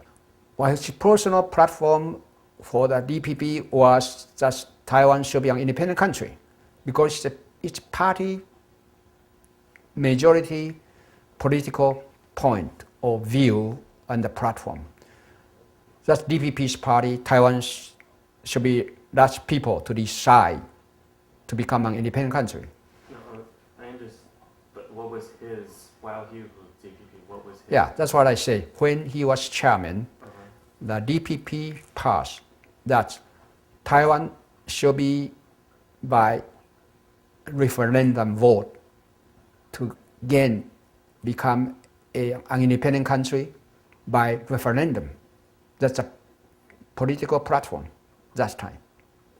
That was his or the Yes, party's? that was his and the party, because he's the chairman. He was the chairman. Yeah. So There's two are both chairman at the same time, and they are the same, or the similar political platform from the DPP.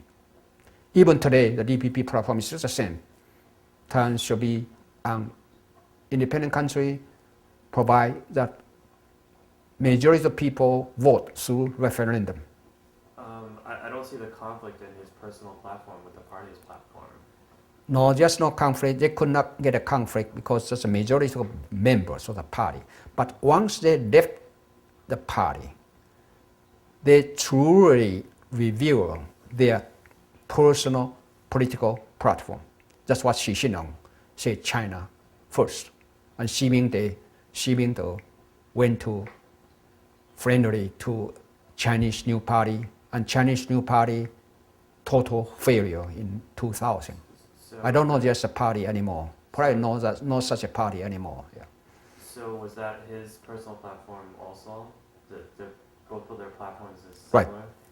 Those platforms are all their personal, individual concept of political approach. They try to gain vote for people, particularly those anti-DPP citizens in Taiwan. But they didn't realize they are Taiwanese themselves.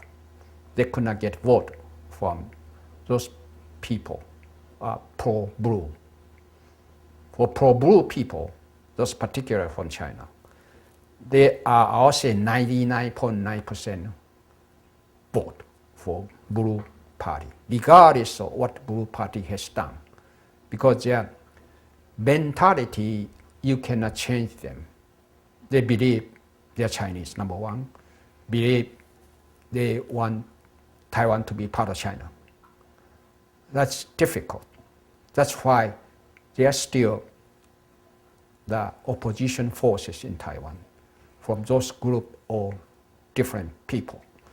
But like I say, if any members or any people in Taiwan, as long as they recognize, admit that they are Taiwanese, they are willing to sacrifice for Taiwan as a nation, they are Taiwanese. We don't discriminate on whoever come right out of World War II or even native-born Taiwanese. If they declare they are Chinese, then we don't consider them Taiwanese either. So this is different concept there, but we advocate that back to 1970, years ago. That's our true belief. Anybody could be a Taiwanese. Of course, we believe anybody could say he's a Taiwanese. For example, Ma Ying-jeou, he says he's a new Taiwanese. Jiang Zeminko says he's a Taiwanese. However, today, if you look at that, there are two types of Taiwanese. Taiwanese identify their mother country as Taiwan. That's Taiwanese. And another type of people say they are Taiwanese, but they identify China, as their motherland. China eventually will be their country. But they call themselves Taiwanese too. So today, when we talk about Taiwanese, that's why I emphasize only those really admit that they are willing to sacrifice for the future of Taiwan and consider Taiwan as their motherland, then that's Taiwanese. Not just say I'm a Taiwanese, but like Hao Bo-chun, he said when he was a prime minister, he said his army could fight for Chinese communists, but not for Taiwanese. Then he said he loved Taiwan, but he loved more China. So deeply in his mind, he's a Chinese. He's for China, not for Taiwan. So that's what we need to clarify what is Taiwanese. Not just like Ma Ying-jeou say he's a Taiwanese. Deeply in his mind, I don't believe he believes he's a Taiwanese. He's not. Taiwanese people in voting for the pamphlet. You are right, absolutely. Yes, because the KMT, you have to realize, KMT controlled Taiwan for more than 50 years. During those 50 years, they bribed, for example, Song Tzu-yi, when he served as a governor of Taiwan, he visited every village, every town.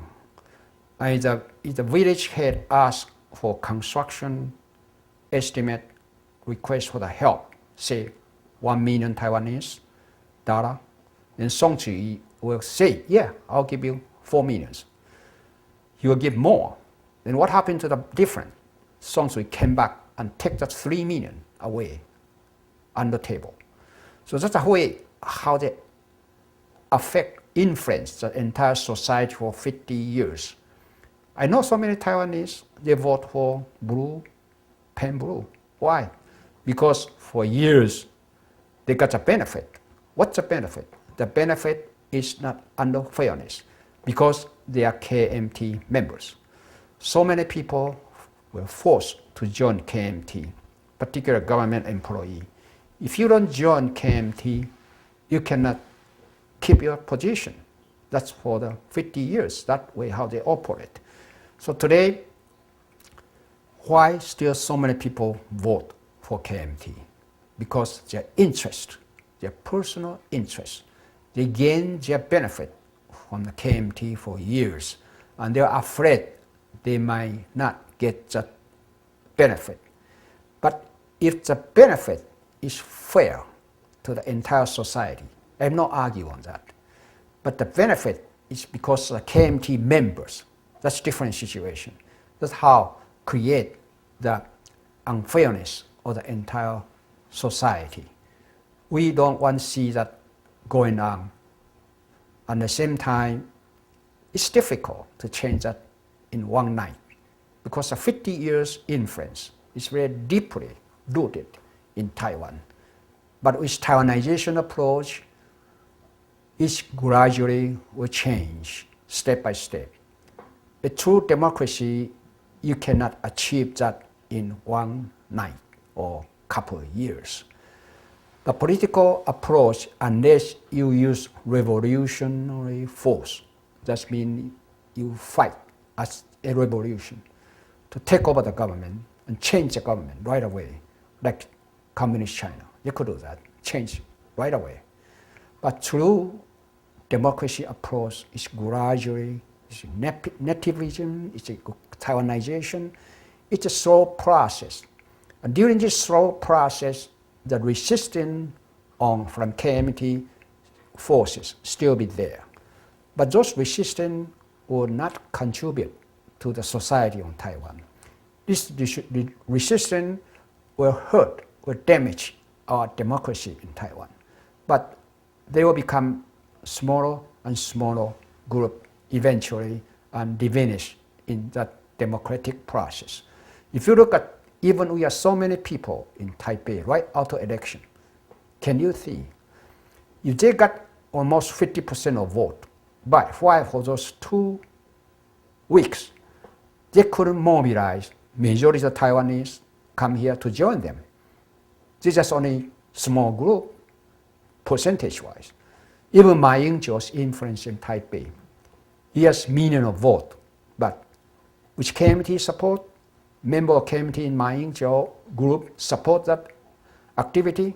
No, they did not. Those people, they pay them, come from southern Taiwan. That's a report written about those funny stories by KMT operation. They pay them, they didn't know what they are there. Of course, a couple of them spoke on the top platform there. And quite a few of them spoke in Taiwanese. Why? Because of Taiwanization. They have to speak Taiwanese. If you look at back in 1989, I believe, there's a dispute, this argument about Chinese New Party and what's a newspaper, big news. What language they use when they argue each other? They use Taiwanese to argue each other, not Mandarin. Why was that? That's because part of Taiwanization. And you look at Song Zhuyi or Lian Zhen during this 2004 election, they tried to speak Taiwanese. Why? Because it's the Taiwanization. Deeply in their heart, they know it's an inevitable change. They have to face that reality, so they have to learn how to speak Taiwanese. But once the election is over, they don't speak Taiwanese anymore. Look at Mayor Ma Ying-jeou during campaign or mayor. He says a new Taiwanese. Then he tried to speak Taiwanese. Then after election, forget it. He's not speaking any Taiwanese anymore. So these politicians, they know the Taiwanization, and they try to follow the flow of the majority of vote. That's why they do that. That's why you heard some of them spoke in Taiwanese on the night of election. Yes, that's very much temporary. That's the way they still could control that.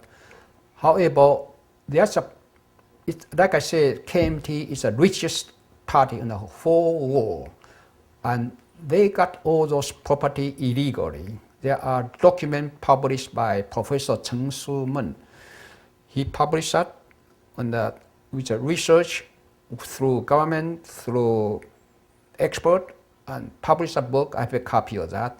List all the KMT illegally took government property to become party property.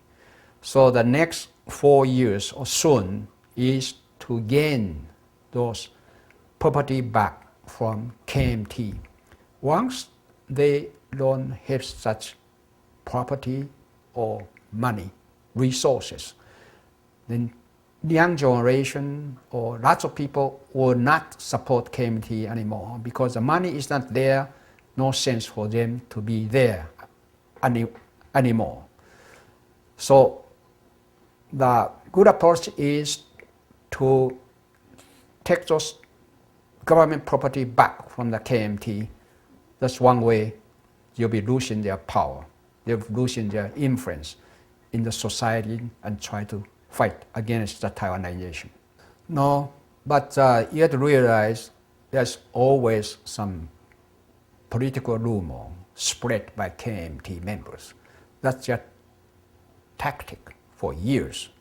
Like when we proposed that Taiwanization in 1970, and KMT just spread the rumor, say, once we gain Taiwan independence, we'll kick out all Chinese people. That's their rumor. So KMT, they are good on doing that. You spread the rumor. And they won't say it publicly, but you say it from one mouth to mouth. You could hear that so many, even from Song Tzu or Ren Zhen, they quote so many statistics, but it's not real statistic. So that's a rumor they could spread. Okay, that need to have some evidence. We cannot just say from what he was saying, because all the voting places, I went to visit them as well. It's all represented by DPP and KMT members. They're there watching. So that's no any protest during that process. And even right at the very moment to open the boxes to count the vote, KMT has no any formal accusation or what's any illegal process or anybody doing anything or not preventing people from voting. And referendum voting, that's actually other way around. KMT member there will just ignore or just urge people stay away from the particular, they vote separately, presidential and referendum. Like my mother, she went to vote. I watched that. Also, she cast the presidential vote, and the people there say, okay, now you could go. Then my sister stood behind, far away, said, no, Mom, you have to vote for referendum. Then those people give them referendum vote. I heard that KMT operate that way so much. And particularly, presidential candidate Ren Zhen also publicly urged people not to vote for referendum. Why? Because they're afraid that people's decision. They don't want people to vote so that the entire vote cast will be less than 50% of the eligible vote. And they achieve that purpose. That's right, because that's why I say that's KMT members. So you could, from both camps, you could accuse each other the same thing, because those administrative members, those people there, they are KMT and DPP, both there. But if DPP urge people not to cast the vote for referendum, that's against their party platform, right? So very logically, you could get a conclusion, only KMT members working there will push people away not to vote referendum, because that's their political platform for the party. So very logical approach, you could get a conclusion easily who prevent them from voting for referendum. Ma Ying-jeou, Song Tzu-yi, Ren Zhen, they did not vote for referendum. They did not even get the vote for that. They didn't want to, because they're against that.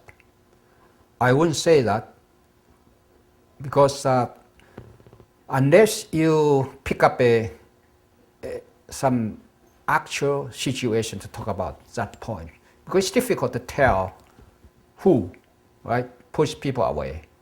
For example, if you were there right out on the very night in Jiayi on the polling post, the KMT former county supervisor come out with a film to show there's a lady, is a wife or a DPP current governor, or that, not governor, but the mayor. And with two children also vote for referendum. They show the film. And then spread the rumor, KMT right away on television, say, see, DPP used children to vote. So later on, they investigate right away on that particular booth. The KMT member there, they were watching. And those two children had nothing to do with that lady. He just happened to be on the same line. And those two children actually was asked by the administrative staff to carry the vote on behalf of grandmother. His grandmother stood next to them, couldn't walk. So grandma said, okay, you cast a vote there. So they took that film. Number one, I watched that film myself, and I believe that is illegal because you're not supposed to talk or you're not supposed to take the film during the voting process. But KMT did that and showed on publicly on television, tried to accuse the other party, DPP, did that. So eventually they proved it, and on the very night, it's very embarrassing for the KMT to try to brainwash people in that way. So that's what they did all the time. And they try to do that, but with today's information age, you cannot really try to cheat people in that way. So the KMT old way of thinking, they cannot really do that anymore. So if they want to survive, they have to change their mental attitude. That's a KMT operation, mental attitude.